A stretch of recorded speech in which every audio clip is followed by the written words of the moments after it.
sont dans la même loge franc-maçonnique à Perpignan, d'après mes informations que je tiens d'ERG. Un maire est d'office président du conseil d'administration d'un hôpital psychiatrique de sa ville.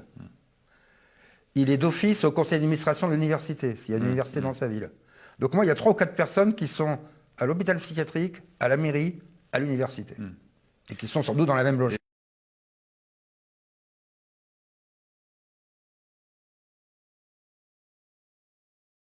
Vous dénoncez alors le scandale connu de filières de faux diplômes dans les universités françaises et vous vous livrez auprès d'un journaliste du Parisien. Qu'est-ce qui va se passer à partir de ce moment-là?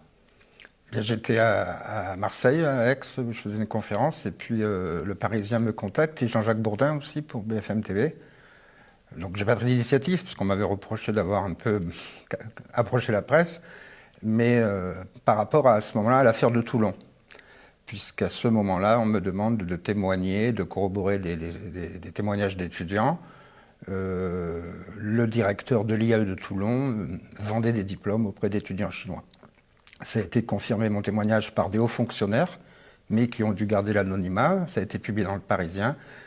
Et 2 jours après, j'ai été convoqué. Enfin, le jour même, le téléphone sonne. C'est le président de l'Université de Perpignan qui me convoque. Alors, je lui explique que je suis à Marseille et puis que j'avais l'intention de venir le voir. Et il me demande de ne plus parler à la presse.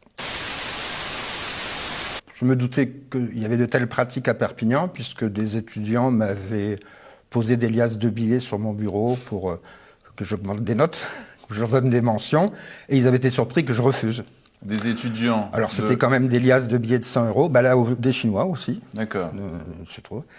Donc j'en ai déduit que mes collègues acceptaient, que j'étais le petit mouton noir. Ce que je ne savais pas, ce que j'ai su beaucoup plus tard, suite aux enquêtes que j'ai fait déclencher.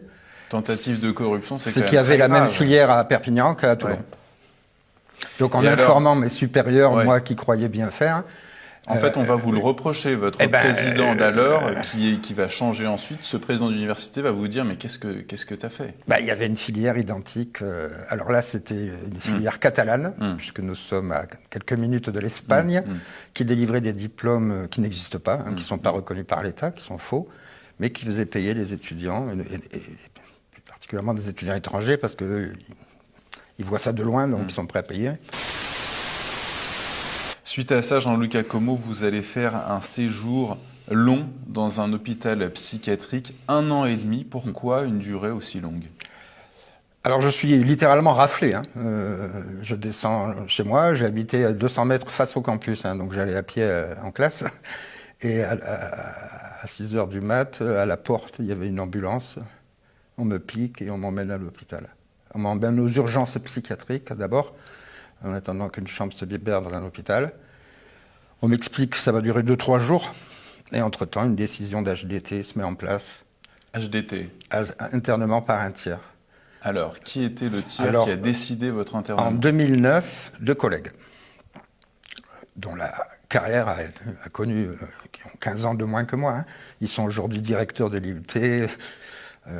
Donc ils ont été propulsés. Donc à la demande du président, 2 collègues ont signé l'HDT, ce qui est totalement illégal, puisque l'internement par un tiers ne peut venir que d'un membre de la famille. Et qui sont ces gens-là? Et qui doit être validé par 2 Leur identité, l'identité de ces 2 personnes qui alors ont là, décidé votre internement. Quand je dis 2 collègues, un des 2 était étudiant à l'époque, il était doctorant, il est aujourd'hui directeur de l'IUT, pour ne pas citer Laurent Cavagnac. Quant à l'autre, il s'est retrouvé directeur de la VAE. Donc du coup, du Valium, du Xanax, du Xeroquel, de la Abilify 5 fois par jour. Donc effectivement, assez rapidement, j'ai pris du poids, j'ai perdu l'usage de la parole. Là, votre système nerveux qui tombe à 0. Là. Voilà. Et la loi prévoit, mais bon, la loi, quand ça les arrange, ils la font jouer, qu'au bout de 15 jours, vous avez une visite de contrôle pour voir si votre internement est justifié, auquel cas on vous relâche. Mais moi, 15 jours après, j'étais dans un état... Et là, vous n'avez aucun droit, vous ne pouvez pas essayer d'appeler la police pour... on vous prend votre téléphone. Manifestement, ça ne plaît pas que je sois ressorti. Et là, c'est le nouveau président, que je ne connaissais absolument pas, qui vous demande, Fabrice donc, voilà. au nom du principe de précaution, qui vous fait interner. Mais triple égalité. La précaution de quoi? Alors, tel que ça a été présenté, il a prétexté du fait que j'avais fait un premier séjour psychiatrique, qu'il y avait eu un crime sur le campus. Mais ça, j'en parlerai. Maintenant, la police, c'est lié à mon affaire, ce crime. L'histoire d'un étudiant chinois tueur en janvier 2010. Par précaution, comme cet étudiant chinois avait un passé psychiatrique lui-même et qu'il a tué ma secrétaire, par précaution, on va interner M. Kakumo, qui a fait de la psychiatrie. Vous avez une secrétaire qui a été assassinée oui, bien sûr, je la connais bien. Par cet étudiant. Elle devait me fournir les faux documents que délivrait l'université dans cette filière catalane. Vous voyez, elle n'a pas pu venir au rendez-vous, elle est morte, cette dame.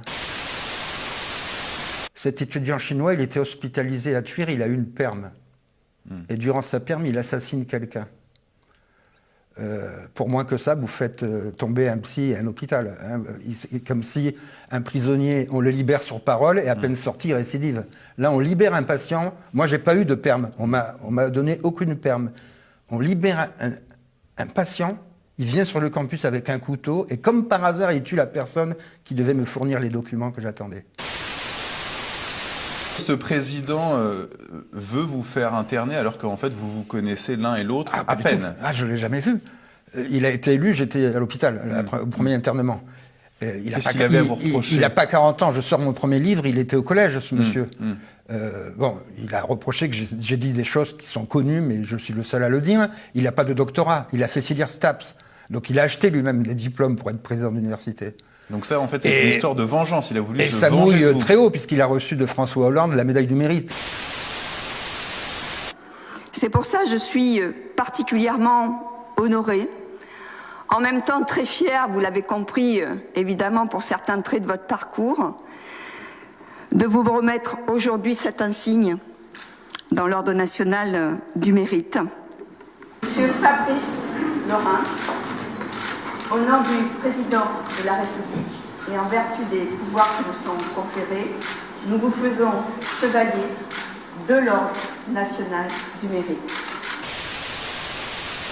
Donc il s'agit de Fabrice Lorente. Voilà. Alors, il ne me connaît pas personnellement. Donc, mon intime conviction, c'est que lui-même, il a exécuté les consignes de son prédécesseur, qui est à l'origine de mon premier internement. Il a fini le travail en échange d'une promotion, en échange de faire 2 mandats, ce qu'il a failli faire, à la présidence. Parce que ce monsieur voulait faire 2 mandats comme président d'université, puis ensuite maire de Perpignan, sachant que la mairie contrôle plus ou moins l'université.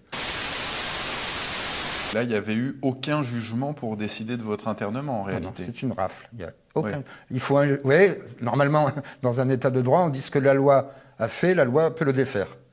Mais moi, j'ai été interné sans jugement.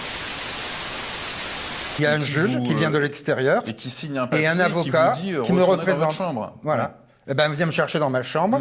Moi, je bredouille 3 mots. L'avocat, il récite ce qu'on lui a dit de réciter. Parce que, là aussi, les enquêtes de police ont montré que l'avocat qui était censé me défendre était payé par Fabrice Lorente. Il était connu, celui qui m'a interné. D'accord, ouais. Donc, une mascarade totale.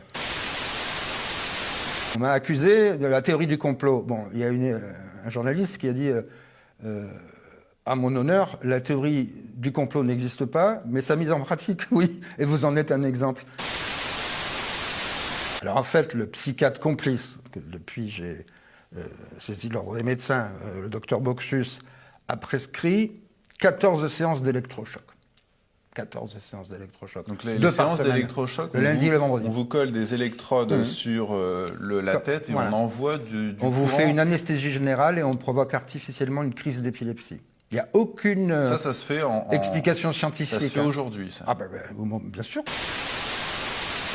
J'ai pu comparer un psy qui était clairement complice de son donneur d'ordre, Fabrice Lorente, et qui avait pour mission de me pousser au suicide. Mais qu'est-ce qui unit ce médecin Boxus qui vous prescrivait de la sismothérapie et ce président d'université qui avait décidé... Plusieurs choses. Dites-moi. Ils ont fait leurs études ensemble à Aix. Ils sont dans la même loge franc-maçonnique à Perpignan, d'après mes informations que je tiens d'ERG. Après votre 2e internement, donc vous retrouvez votre poste au sein de l'université alors que M. Lorente est toujours président de l'université, mais il va de nouveau essayer de vous faire interner de force. Oui. Comment est-ce qu'il va s'y prendre? Alors là, il passe par la directrice de l'IAE. IAE que dont j'ai contribué à la création à Perpignan, donc, dont la direction me revenait, Madame Christine Pagnan, qui elle-même n'a aucun doctorat ni en économie ni en gestion et qui dirige un IAE, c'est-à-dire un institut d'administration des entreprises. C'est du jamais vu en France, si ce n'est dans le monde. Donc, qui est agrégé du secondaire, donc qui est une prof de lycée. Donc, justement, là aussi, il y a anguille sous roche. Donc, cette dame signe une 3e procédure d'internement à mon encontre. Parce que M. Lorente donc, a démissionné. Voilà, il a de ses été démissionné. fonctions parce que vous avez lancé une action au pénal contre lui. À Montpellier. Pour internement abusif. Donc il n'a pas pu finir son mandat. Au pénal, et il devait y avoir une audience le 22 juin, mais qui, semble-t-il, sera reportée en septembre. Il a donc démissionné de ses fonctions pour se préparer à cette audience. Il devait d'ailleurs en parallèle être candidat à la mairie de Perpignan. À la mairie de Perpignan. À l'écouter, il était déjà le futur maire, ce qui était très possible. Il voulait faire état de son bilan à l'université, son bilan glorieux, pour prendre la mairie. D'ailleurs, c'est ce que je dénonce dans mon affaire. Il y a des relations dangereuses, comme on dit en référence à l'œuvre littéraire, des relations les liaisons dangereuses, les liaisons dangereuses, tout à fait, entre la mairie et l'université. Et là, dans mon affaire, sachez que ça, c'est le cas dans toutes les communes de France, un maire est d'office président du conseil d'administration d'un hôpital psychiatrique de sa ville. Il est d'office au conseil d'administration de l'université, s'il y a une université dans sa ville. Donc moi, il y a 3 ou 4 personnes qui sont à l'hôpital psychiatrique, à la mairie, à l'université. Et qui sont sans doute dans la même logique.